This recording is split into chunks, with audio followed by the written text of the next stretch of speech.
نحمده ونصلي على رسوله الكريم اما بعد فاعوذ بالله من الشیطان الرجیم بسم اللہ الرحمن الرحیم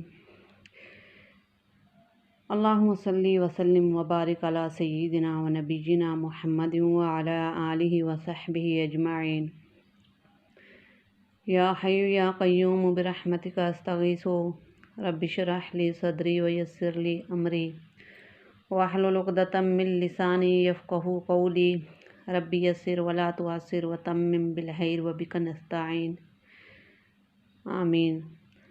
اللہم انی اعوذ بک من علم لا ینفع ومن قلب لا یخشع ومن نفس لا تشبع ومن دعوت لا یستجاب لها۔ السلام علیکم ورحمۃ اللہ وبرکاتہ۔ امید ہے کہ آپ حضرات خیریت سے ہوں گے۔ سبق کی کامیابی پر آپ حضرات کی تہہ دل سے ممنون و مشکور ہوں۔ آپ حضرات جس محبت اور خلوص سے سبق سنتے ہیں، یہ بابرکت ساعتیں ہیں۔ گزرے ہوئے ایام اللہ قبول فرمائے اور بقیہ ایام کی صحیح معنی میں قدردانی کی توفیق عطا فرمائے، آمین۔ آج انشاءاللہ سورہ بقرہ کے آیت نمبر 270 سے لے کر 272 تک اس کا ترجمہ اور اس کی تفسیر پڑھیں گے۔ تو آئیں شروع کرتے ہیں۔ پہلے تلاوت ہوگی، پھر ترجمہ اور پھر تفسیر۔ اعوذ باللہ من الشیطان الرجیم، بسم اللہ الرحمن الرحیم۔ وما أنفقتم من نفقة أو نذرتم من نذر فإن الله يعلمه وما للظالمين من أنصار إن تبدوا الصدقات فنعم هي وإن تخفوها وتؤتوها الفقراء فهو خير لكم ويكفر عنكم من سيئاتكم والله بما تعملون خبير ليس عليك هداهم ولكن الله يهدي من يشاء وما تنفقوا من خير فلأنفسكم وما تنفقون إلا ابتغاء وجه الله وما تنفقوا من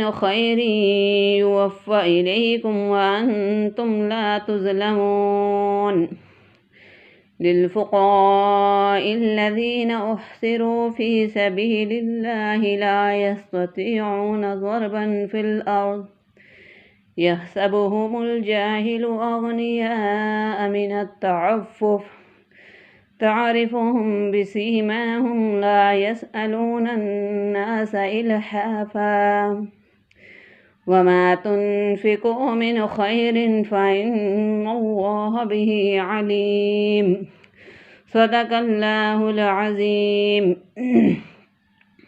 اب ترجمہ دیکھتے ہیں۔ بسم اللہ الرحمن الرحیم، شروع اللہ کے نام سے جو بڑا مہربان نہایت رحم والا ہے۔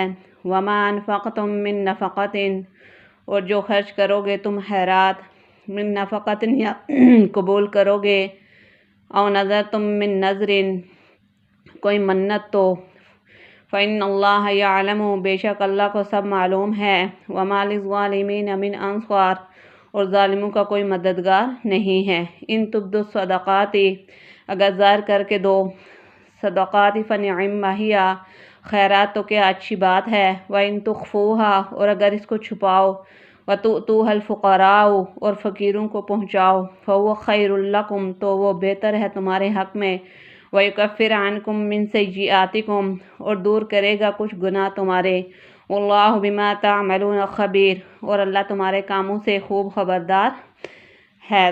لَيْسَ عَلَيْكَ هُدَاهُمْ تیرا ذمہ نہیں ان کو، خداہم ولیکن اللہ ان کو راہ پر لانا، ولیکن اللہ یہدی من یشاء لیکن اللہ راہ پر لائے جس کو چاہے، وما تنفقوا من خیر اور جو کچھ خرچ کرو گے تم مال، فلانفسکم اپنے ہی واسطے، وما تنفقون الا ابتغاء جب تک کہ خرچ کرو گے اللہ کی رضا جوئی، وجہ اللہ اللہ ہی کی رضا جوئی، وما تنفقوا من خیرن، اور جو کچھ خرچ کرو گے خیرات، یوفی الیکم، سو پوری ملے گی تم کو، وانتم لا تظلمون، اور تمہارا حق نہ رہے گا۔ للفقراء الذین احصروا، خیرات ان فقیروں کے لیے ہے، احصروا فی سبیل اللہ، جو رکے ہوئے ہیں اللہ کی راہ میں، لا یستطیعون ضربا، چل پھر نہیں سکتے، فی الارض، زمین میں، یحسبهم الجاہل، سمجھے ان کو ناواقف، اغنیاء من التعفف، مالدار ان کے سوال نہ کرنے سے، تعرفهم بسیماہم، تو پہچانتا ہے ان کو ان کے چہرے سے، لا یسألون الناس الحافا، نہیں سوال کرتے لوگوں سے لپٹ کر، وما تنفقوا من خیر، اور جو کچھ خرچ کرو گے کام کی چیز، فإن اللہ بہ علیم، وہ بے شک اللہ کو معلوم ہے۔ اب اس کی تفسیر دیکھتے ہیں۔ اور طاعت سے مصیبت کا کفارہ ہو جاتا ہے، لہذا اس سے بھی گناہ معاف ہوتے ہیں، اور حق تعالیٰ کسی کو دنیا میں بھی اور آخرت میں تو صحیح کو خرچ کا دعویٰ اس بھی زیادہ کر کے دیتے ہیں، اور اللہ تعالیٰ وسعت والے ہیں، وہ سب کچھ دے سکتے ہیں، خوب جاننے والے ہیں، نیت کے موافق ثمرہ دیتے ہیں، اور یہ سب مضامین بہت ظاہر ہیں، لیکن ان کو وہی سمجھتا ہے جس کو دین کا فہم ہو، اور اللہ تعالیٰ دین کا فہم جس کو چاہتے ہیں دے دیتے ہیں۔ سچ تو یہ ہے کہ جس کو دین کا فہم مل جائے اس کو بڑی خیر کی چیز مل گئی، کیونکہ دنیا کی کوئی نعمت اس کے برابر نافع نہیں، اور نصیحت وہی لوگ قبول کرتے ہیں جو عقل والے ہیں، یعنی جو عقل صحیح رکھتے ہیں۔ اور تم لوگ جو کسی قسم کا خرچ کرتے ہو یا کسی طرح کی نظر مانتے ہو، حق تعالیٰ کو سب کی یقیناً اطلاع ہے۔ قیامت میں کوئی امرائے حمایتی تمہارا نہ ہوگا، اور اگر تم ظاہر کر کے دو صدقات کو تب بھی اچھی بات ہے، اور اگر ان کا اخفا کرو اور اخفا کے ساتھ فقیروں کو دے دو تب اخفا تمہارے لیے زیادہ بہتر ہے، اور اللہ تعالیٰ اس کی برکت سے تمہارے کچھ گناہ بھی دور کر دیں گے، اور اللہ تعالیٰ تمہارے کیے ہوئے کاموں کی خوب خبر رکھتے ہیں۔